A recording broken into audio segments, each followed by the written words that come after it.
Hello, folks. My name is Jerry Mon, and I'm with Law by Choice for Freedom. And I want to talk today a little bit about how we got started. And this video is particularly for the people in Nicaragua, the country we love very much.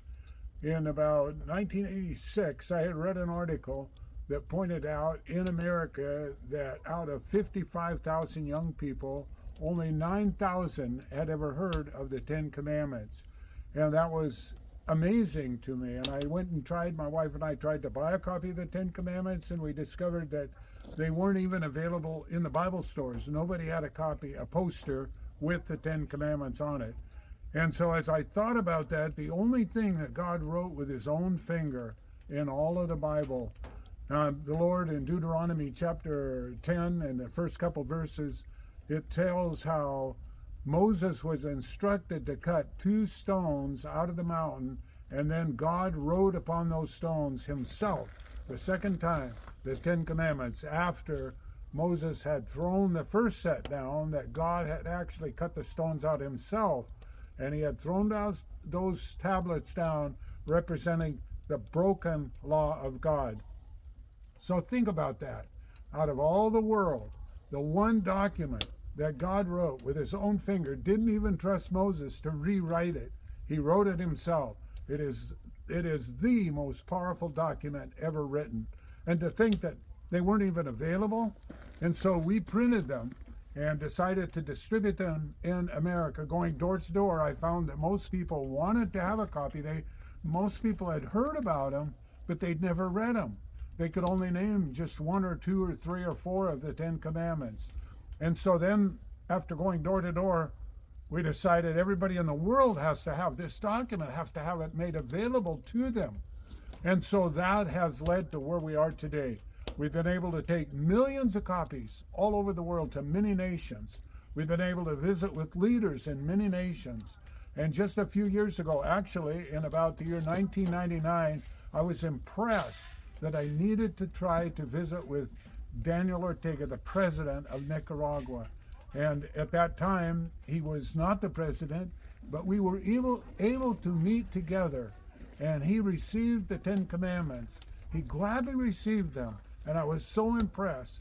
And then here in about 2019, we came back, met with President Daniel Ortega and Vice President Rosario Murillo. They were gracious, and we met again and presented the Ten Commandments once again. And this time it was so encouraging to Dr. Alicia Robertson and myself, because they agreed it would be ideal for everyone in Nicaragua to receive a copy of the Ten Commandments if they wanted a copy. We never legislate the Ten Commandments.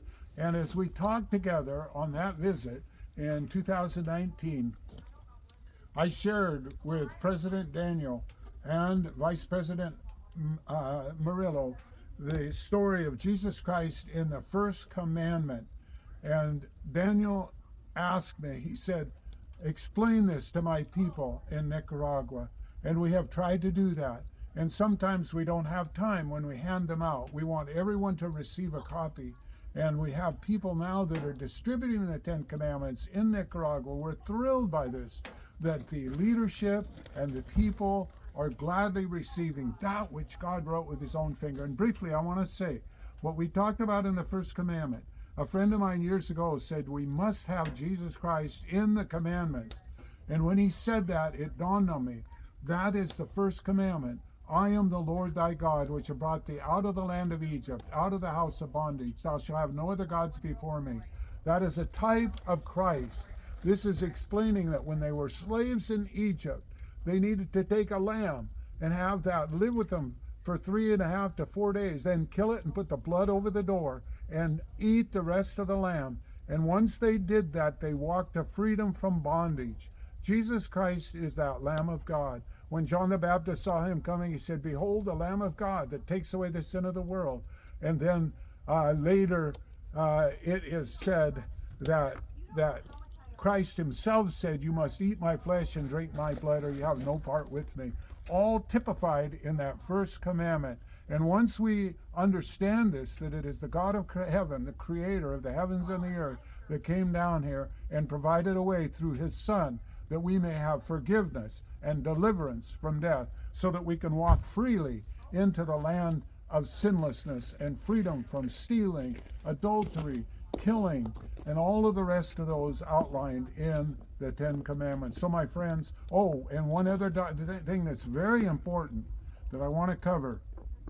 There's two tables. The first table outlines our duties to God. The second table outlines our civil duties to one another. The government, Jesus made a statement. He said, "Render unto God the things that are God's, and unto Caesar the things that are Caesar's." Well, God and us have a personal relationship between each of you, myself, and that's individual between each of us. The civil government gives freedom for everybody to decide whether they want to worship God or not. That is a free choice given to us by God, and he asks that the civil government not be involved in forcing people in anything to do with religion. The civil government, Caesar, has the responsibility to protect the civil society against killers and thieves and breaking up the family. This is the jurisdiction that the president of the country and the rulers and the governors, the police, the judges, they oversee the relationship between us to make sure that the innocent are not abused. They protect the innocent. They protect the families. But they will never pass laws mandating religion. That is between us and God. They leave us freedom to choose. We can choose to be whatever religion and whatever relationship to God, as long as we do not betray our fellow citizens. And so, my friends, it's very simple, very powerful. It has all the power behind it of God. It's the most powerful document. It is the document that will change hearts and lives. Jesus healed the sick, the blind, and he even raised the dead with his word.